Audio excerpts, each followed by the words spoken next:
Madame, monsieur, bienvenue. Merci de votre fidélité. Vous regardez i24 News. C'est l'heure de votre rendez-vous sportif. 15 minutes de bonheur et de bonne humeur en votre compagnie. Voici le programme. Festival de buts pour le Real Madrid. Gareth Bale, Ronaldo, Benzema, ils ont tous marqué un match de folie après le Classico Madrid se rassure. David Beckham, jeune retraité du football, est toujours sous les projecteurs. Il est sur le point de devenir le patron d'un club. Cela dans la région de Miami. Tennis, la saison c'est bientôt terminée et c'est bientôt la finale du tournoi de Paris-Bercy. Roger Federer fera-t-il partie des potentiels vainqueurs? Et comme chaque semaine, nous vous proposons les images des 5 événements qui nous ont le plus marqué. Alors restez avec nous.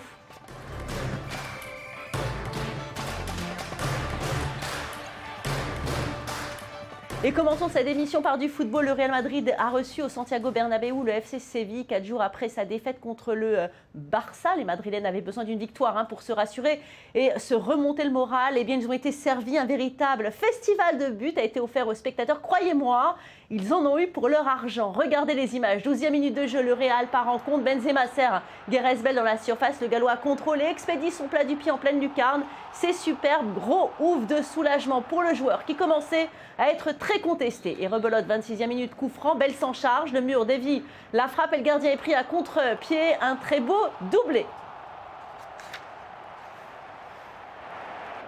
Quelques minutes plus tard, pénalty sifflé sur Isco. Ronaldo, qui ne veut pas être laissé pour compte, s'en charge. Ça fait 3-0 et on apprécie la petite dédicace à Sepp Blatter. Vous allez voir qui avait dit que le Portugais jouait comme un commandant sur le terrain. Séville est sous l'eau mais peut compter sur l'arbitre. Pénalty que transforme Rakitic. 2 minutes plus tard, le match va s'emballer puisque les Andalous reviennent à un but et grâce à Bacca à la mi-temps, le score est de 3-2.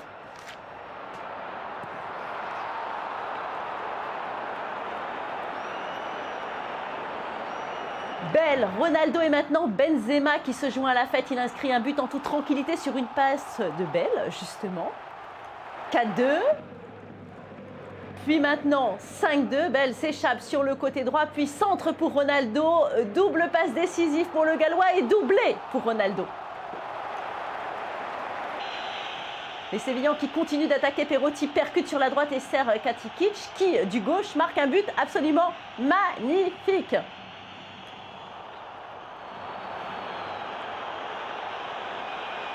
Ronaldo décidément en grande forme qui s'offre un triplé. Il a l'air assez content de lui, il y a de quoi. Et Benzema qui marque un doublé sur un service de Marcelo. Score final, 7-3. Et un bon bol d'air pour le Français. Vous avez vu ce match absolument incroyable. Un match vraiment qui nous fait rêver. Un triplé, 3 joueurs qui marquent un doublé.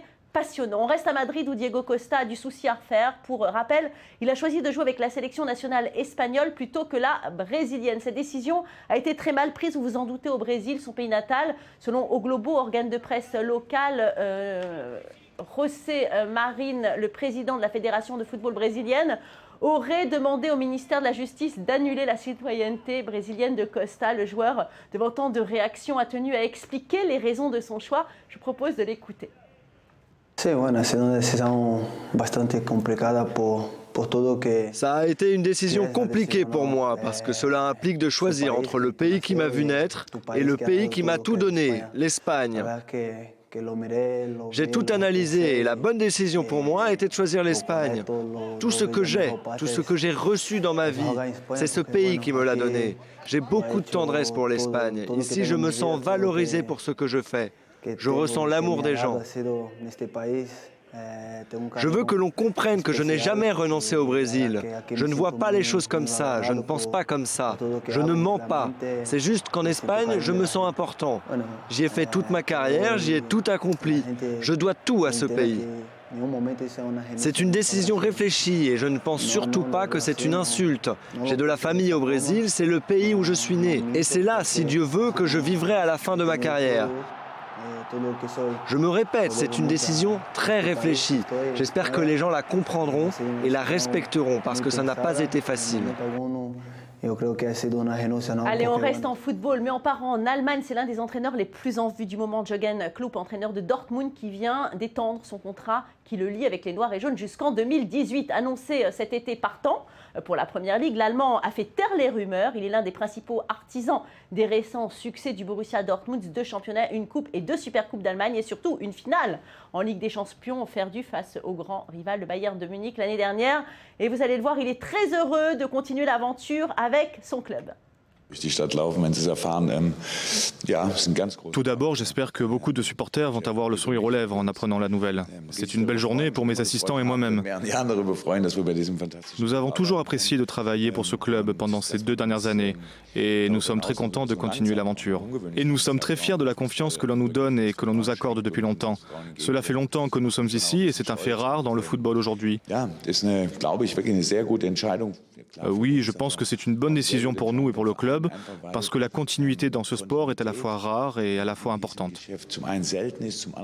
Football encore, David Beckham part à nouveau à la conquête des États-Unis. Le footballeur anglais a joué 5 ans aux USA, à Los Angeles Galaxy. Eh bien, il envisage maintenant d'investir. Il aurait jeté son dévolu sur la franchise de Miami. L'ancien capitaine de la sélection aux 3 Lions était à Londres pour la signature de son livre, un livre confession, dans lequel il parle notamment de l'emblématique Sir Alex Ferguson ou encore de Gareth Bale. Écoutez.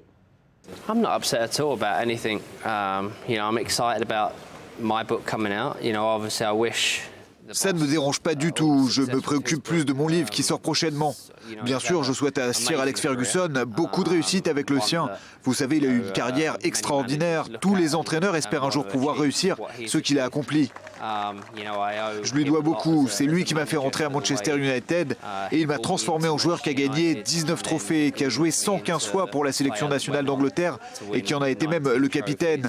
J'ai joué au Real Madrid, j'ai joué au Milan AC, au PSG et au Los Angeles Galaxy. Nous avons réussi à créer beaucoup pour le football aux États-Unis. Maintenant, c'est un sport pris très au sérieux. Tout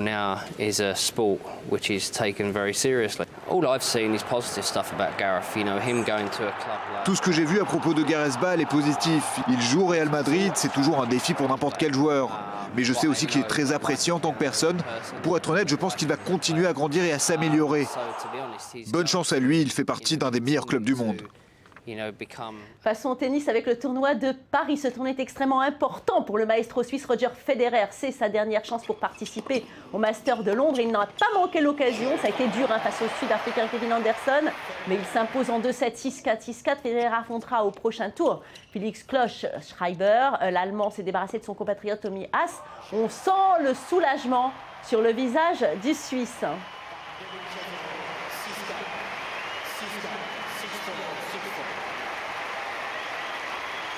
Et de son côté, le numéro 1 mondial, Rafael Nadal, a déjà son billet pour Londres, une année exceptionnelle pour lui. Mais jouer à Paris, c'est toujours un challenge car Nadal n'a jamais gagné ce tournoi pour lui aussi. Ça n'a pas été simple face à son compatriote Marcel Granollers.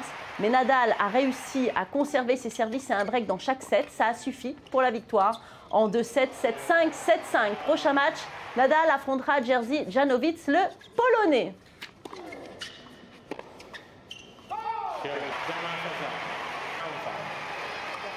Et on vient de l'apprendre, Novak Djokovic vient de se qualifier pour les quarts de finale. Il s'est défait de l'Américain John Isner, 6-7, 6-1, 6-2. Allez, on passe au basket avec de la NBA. Premier match pour une des équipes que l'on attend le plus cette année. Il s'agit des Houston Rockets et leur recrutement de rêve ont reçu les Bobcats de Charlotte et le meneur. Jeremy Lin a commencé sur le banc, mais son entrée a fait du bien. Regardez son agilité aux 3 points. Et leur voici à l'intérieur de la raquette un joueur très complet. Il a été partout pendant le match. Regardez cette passe à Dwight Howard. Encore un panier à 3 points pour le joueur originaire de Taïwan. Il termine le match avec 16 points et avec une statistique de 7 tirs réussis sur 9. Howard qui ne s'est pas contenté de récupérer les miettes. 17 points et 26 rebonds pour son premier match avec les Rockets. C'est ce qu'on appelle une entrée en matière réussie. La rencontre se termine par ce 3 points de James Harden. Ça fait 96-83 pour Houston. Et restons en NBA avec l'ancienne star Allen Iverson. Il a annoncé officiellement sa retraite. Iverson qui vit désormais à Philadelphie, l'endroit de tous ses succès. Il a été joueur pendant 10 ans et a participé à la finale de 2001. Rappelez-vous, c'était contre les Lakers. La même année, il a été élu joueur de l'année, Most Valuable Player en anglais. Il a également évolué à Denver, Detroit et Memphis. Iverson a annoncé la nouvelle en public accompagné de ses proches. Il a l'air très serein. Écoutez-le. Obviously, everybody know why we're here. À l'évidence, tout le monde sait pourquoi nous sommes ici aujourd'hui. J'annonce officiellement ma retraite. J'ai toujours pensé que ce jour serait tragique. Mais je savais que ce jour arriverait. Je n'arrivais juste pas à me l'imaginer.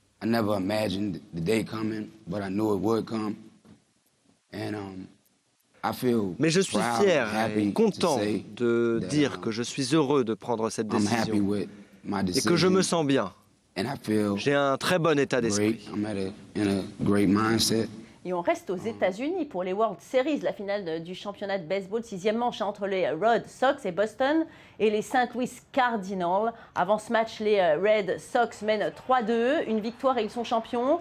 Les fans sont venus nombreux au Fenway Park et ils ont pu faire la fête. Les joueurs de Boston ont été très supérieurs, ils mènent très rapidement 3-0 et au final, ils l'emportent 6-1. C'est le 3e titre des Red Sox en 10 ans et la première fois depuis 1918 qu'ils gagnent les World Series lors d'un match à domicile. Les festivités ont évidemment duré toute la nuit à Boston. Regardez ça, comme ils sont heureux.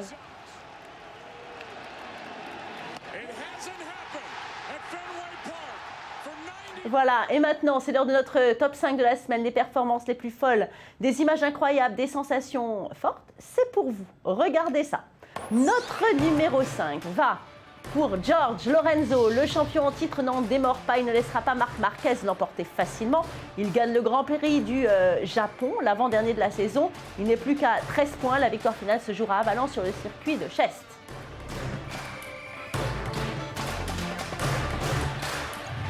En numéro 4, les Miami Heat paradent avec la bague du champion NBA et commencent leur saison comme ils l'avaient fini précédemment par une victoire. Les victimes du jour, ce sont les Chicago Bulls. Le score 107-95.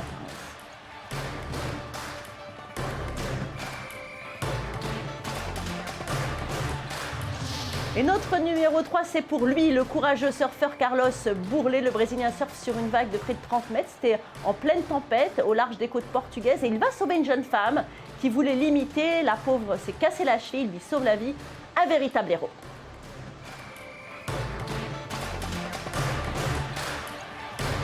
Notre numéro 2 pour Alexis, l'attaquant du Barça, marque un but magnifique contre le Real Madrid. Il donne la victoire aux siens sur une inspiration géniale, une frappe lobée. Le gardien ne peut rien faire.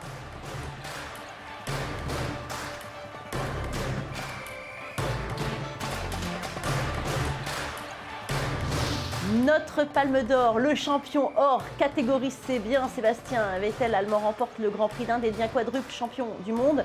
Il entre dans la légende aux côtés de Fangio, Prost ou Schumacher.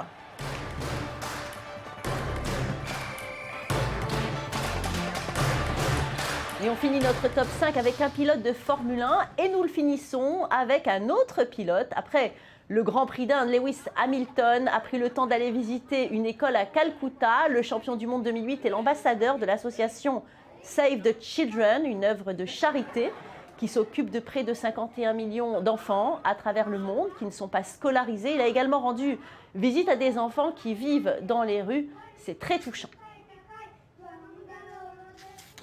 Et bien voilà, c'est déjà la fin de cette édition. Merci de nous avoir suivis. On se retrouve dimanche. Bon pied, bon oeil pour de nouvelles aventures sportives. N'oubliez pas notre émission Sport Weekend, c'est dimanche à 19h40, heure israélienne. Tous les résultats sportifs, une émission en direct avec tous les consultants de la chaîne. En attendant, vous pouvez nous retrouver sur notre site internet www.i24news.tv.